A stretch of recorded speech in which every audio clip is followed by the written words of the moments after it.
enviado. O que levaria um homem a escrever um livro chamado segundo o Evangelho de Mateus?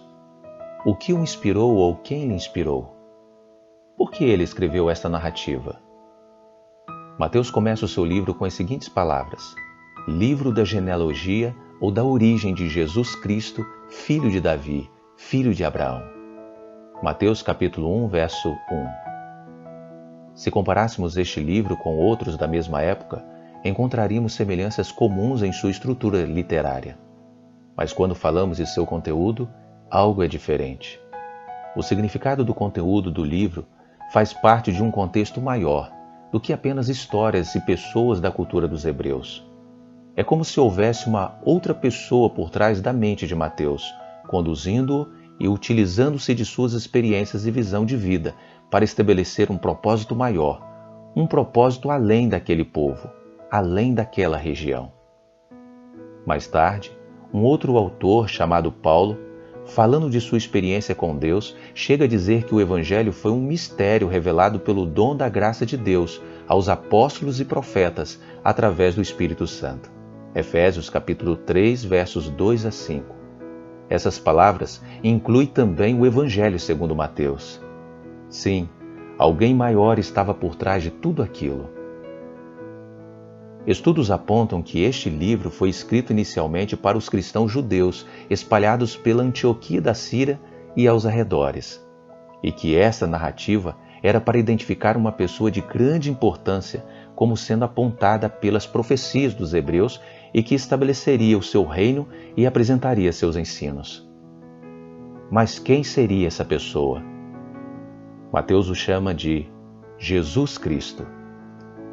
Jesus Cristo era alguém que podia ser identificado pela raiz de seus ancestrais. Mateus diz que esse Jesus, cujo significado é Yahvé é salvação em hebraico, e denominado Cristo, palavra que se refere ao ungido ou Messias em grego, é o descendente da casa de Davi e da casa de Abraão. Mas qual o impacto dessa informação para aqueles dias? Talvez o impacto que poderia ocasionar em você hoje. Primeiramente, é preciso saber que era comum encontrar o nome de Jesus entre as crianças ou de algum adulto daquela época. Jesus era um nome grego transliterado do hebraico de Josué, e o motivo da popularização desse nome era exatamente pelo seu significado, Yahvé salvação. Alguns já haviam sido chamados de ungido ou de Messias no passado, como Moisés, Arão e Davi. Foram, no momento da história, os libertadores do povo. E agora, aguardavam outro Salvador como Josué, um tipo de Messias. As famílias de Israel ansiavam tanto por isso que esperavam que, em algum dia, um de seus filhos poderia ser este Messias. Isto até resultou no aparecimento de várias tradições messiânicas e de pessoas se autodenominando Messias no primeiro século. Para o povo de Israel, já era conhecido o contexto histórico e profético no Velho Testamento de que o Messias viria um dia, no futuro, para libertar o povo, restaurar o reino de Israel e trazer paz para todas as nações. Esta era uma expectativa popular e religiosa, principalmente desde a saída do cativeiro babilônico e que se intensificou mais no período que os helenistas e romanos dominaram a Palestina. Agora, sob o domínio do Império Romano, havia uma angústia com tudo o que estava acontecendo. Era uma situação geral de opressão, desigualdade e um crescente domínio escravagista.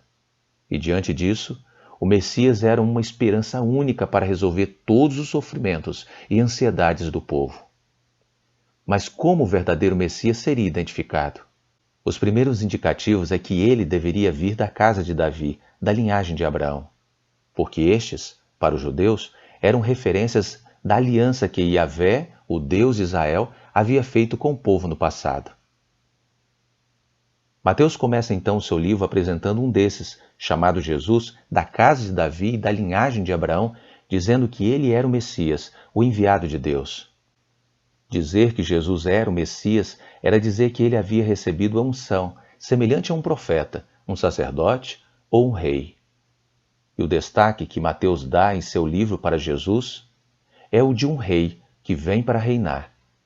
ele proclama, argumenta e expõe provas que Jesus é verdadeiramente o Rei profetizado para o estabelecimento da nova aliança de Deus com seu povo. Ele viria libertar e redimir. Em outras palavras, Jesus entra em cena como Salvador. Mas Salvador de quê? Da opressão dos governantes e do Império Romano? Das injustiças que muitos sofriam no dia a dia? Esse é um detalhe muito importante para ser entendido que se ampliará nos próximos estudos. A maioria das pessoas daquela época focava suas atenções apenas na vinda do Messias como libertador político, esquecendo-se do propósito maior e mais profundo, que era a purificação de suas vidas no sentido completo. O Evangelho segundo Mateus entrou no contexto de uma história que já estava em andamento no passado há vários séculos. Nessa história já havia um conhecimento revelado sobre o Messias, que viria para libertar todos os seres humanos, não só do povo judeu, mas todas as nações. Esta libertação seria da prisão e do desequilíbrio ocasionados pelo pecado. Mas o que é pecado? O pecado ou transgressão era entendido como um erro em alcançar o alvo, uma queda, uma falta ou rebelião relacionados à vontade da palavra de Deus. Ou seja, o pecado é uma ruptura do relacionamento perfeito entre os homens e com o próprio Deus. Isso resultava numa enfermidade espiritual afetando diretamente as emoções, a mente e o físico da pessoa. E esse Messias prometido seria este que viria para restaurar a aliança que havia sido quebrada e restaurar o relacionamento entre Deus e o homem que havia sido rompido pelo pecado. Viria para trazer cura para a enfermidade espiritual. Ele seria maior do que todos os profetas, maior do que qualquer sacerdote, maior que todo governante. Ele viria em nome de Deus e estabeleceria o seu reino eterno. Que propósito extraordinário para esse Messias! Fico imaginando a expectativa de cada pai e mãe daquela época. Quando os meus filhos nasceram, também os aguardamos com muita expectativa e desejosos em dar o melhor para eles. O conforto da caminha, o alimento, mais tarde os estudos. Mas havia algo que eu e minha esposa havíamos sido impressionados desde cedo. Era sobre qual a missão desses dois ao vir a este mundo. Por que vieram à existência? Não acreditamos no acaso. Também não acreditamos que a vida não tem significado, que ela é apenas uma consequência natural de causa e efeito e de uma simples combinação de sentimentos, e que depois de alguns anos você deixa de existir e tudo se acaba. Então, ouvidos por uma experiência também com esse Deus eterno, passamos a proferir todos os dias uma bênção para os nossos filhos, dizendo: Deus lhe abençoe, meu filho. Deus tem um propósito para a sua vida. Quando o mais velho completou 4 anos, ele me perguntou: Papai, o que é propósito? Vibrei ao perceber que ele já estava assimilando algo. Hoje, ambos estão atentos a um propósito a ser cumprido em suas vidas, mesmo que ainda não conheçam os detalhes. Mas quando se ajoelham em oração, já os vejo se colocando nas mãos do Deus eterno para que a glória dele se manifeste. Um dia desses, ouvi um deles pronunciando as primeiras palavras em hebraico numa leitura da Bíblia. O outro conseguia ler as primeiras notas da escala de sol na pauta musical. Fiquei muito contente pensando: meu Deus, até onde isso vai chegar? Isso tem a ver com os seus propósitos para a vida deles? Sabe, amigo, creio que existe um propósito espiritual em cada coisa que acontece em nós e em volta de nós, mesmo numa sequência natural de nossa existência. Acredito que há um Deus que se move por toda parte e em todos. Creio que há propósitos espirituais de Deus para a vida dos meus filhos. Mas sei que são humanos, como eu e você, afetados pelo pecado, vivendo num reino humano sob desequilíbrio e rupturas, e que esta enfermidade, ocasionada pelo pecado, tem nos levado a consequências terríveis na vida, desde a escravidão de impérios estrangeiros na história de Israel, até as dificuldades na família e na vida pessoal de cada um de nós. A libertação é mais profunda que imaginamos. Porém, em Jesus, o Messias, houve um propósito maior do que poderia acontecer com qualquer ser humano. A sua missão foi e continua sendo única. não seria igual para os nossos filhos, comigo ou com você, ou com qualquer outra pessoa que existe e já existiu nesse mundo. Em Jesus Cristo, deveria se cumprir uma realidade além da realidade humana. Ele entrou em cena para promover a salvação, pagando o preço do pecado e para estabelecer o seu reino eterno. Ele foi o único prometido em todas as Escrituras Sagradas, incluindo as de Mateus, capaz de trazer o perdão completo e a libertação dessa prisão de enfermidade.